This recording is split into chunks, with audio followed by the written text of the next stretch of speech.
Bacaan dari kitab Yesaya.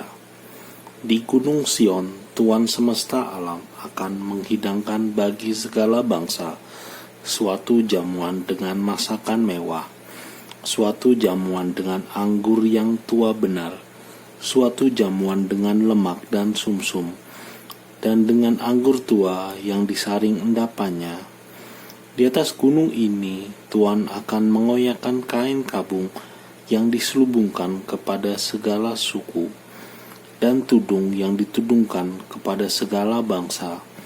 Tuhan Allah akan meniadakan maut untuk seterusnya, dan Ia akan menghapus air mata dari wajah semua orang. Aib umatnya akan Ia jauhkan dari seluruh bumi, sebab Tuhan telah mengatakannya. Pada waktu itu, orang akan berkata, "Sesungguhnya inilah Allah kita, yang kita nanti-nantikan supaya menyelamatkan kita. Inilah Tuhan yang kita nanti-nantikan. Marilah kita bersorak-sorai dan bersuka cita karena keselamatan yang diadakannya. Sebab tangan Tuhan akan melindungi gunung ini." Demikianlah sabda Tuhan. Syukur pada Allah. Mazmur tanggapan. Aku akan tinggal di rumah Tuhan sepanjang usia hidupku. Aku akan tinggal di rumah Tuhan sepanjang usia hidupku. Tuhanlah gembalaku, aku tak akan berkekurangan. Ia membaringkan daku di padang rumput yang hijau. Ia membimbing aku ke air yang tenang dan menyegarkan daku. Aku akan tinggal di rumah Tuhan sepanjang usia hidupku. Ia menuntun aku di jalan yang lurus, demi namanya yang kudus, sekalipun berjalan dalam lembah yang kelam. Aku tidak takut bahaya, sebab Engkau bersertaku. Tongkat gembalaanmu itulah yang menghibur aku. Aku akan tinggal di rumah Tuhan sepanjang usia hidupku. Engkau menyediakan hidangan bagiku di hadapan segala lawanku. Engkau mengurapi kepalaku dengan minyak, pialaku penuh berlimpah. Aku akan tinggal di rumah Tuhan sepanjang hidupku. Kerelaan dan kemurahan-Mu mengiringi aku.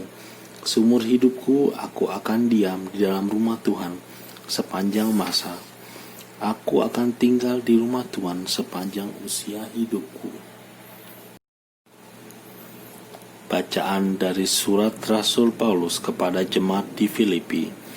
Saudara-saudara, aku tahu apa itu kekurangan, dan aku pun tahu apa itu kelimpahan. Dalam segala hal dan dalam segala perkara, tidak ada sesuatu yang merupakan rahasia bagiku, baik dalam hal kenyang maupun dalam hal kelaparan, baik dalam hal kelimpahan maupun dalam hal kekurangan. Segala perkara dapat kutanggung dalam Dia yang memberi kekuatan kepadaku. Namun baik juga perbuatanmu, bahwa kamu telah mengambil bagian dalam kesusahanku. Allahku akan memenuhi segala keperluanmu, menurut kekayaan dan kemuliaannya dalam Kristus Yesus. Dimuliakanlah Allah dan Bapa kita selama-lamanya. Amin. Demikianlah sabda Tuhan. Syukur pada Allah. Bait pengantar Injil. Haleluya, haleluya. Bapa Tuhan kita Yesus Kristus, kiranya menerangi mata hatimu, agar kamu mengerti pengharapan apa yang terkandung dalam panggilan kita. Haleluya. Inilah Injil Yesus Kristus menurut Matius. Sekali peristiwa, Yesus berbicara kepada para imam kepala dan tua-tua bangsa Yahudi dengan memakai perumpamaan. Kata-katanya, hal kerajaan surga itu seumpama seorang raja yang mengadakan perjamuan nikah untuk anaknya. Ia menyuruh hamba-hambanya memanggil orang-orang yang telah diundang ke perjamuan nikah itu, tetapi mereka tidak mau datang. Raja itu menyuruh pula hamba-hamba lain dengan pesan, katakanlah kepada para undangan, hidangan sudah kusediakan, lembu-lembu jantan dan ternak peliharaanku telah disembelih. Semua telah tersedia, Datanglah ke perjamuan nikah ini, tetapi para undangan itu tidak mengindahkannya. Ada yang pergi ke ladangnya, ada yang pergi mengurus usahanya, dan yang lain menangkap hamba-hamba itu, menyiksa dan membunuhnya.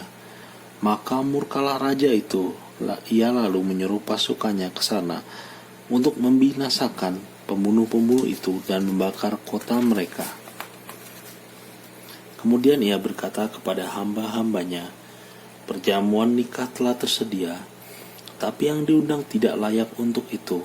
Sebab itu pergilah ke persimpangan-persimpangan jalan, dan undanglah setiap orang yang kamu jumpai di sana ke perjamuan nikah ini. Maka pergilah hamba-hamba itu, dan mereka mengumpulkan semua orang yang dijumpainya di jalan-jalan, orang-orang yang jahat dan orang-orang baik, sehingga penuhlah ruang perjamuan nikah itu dengan tamu. Ketika raja itu masuk untuk menemui para tamu, ia melihat seorang tamu yang tidak berpakaian pesta.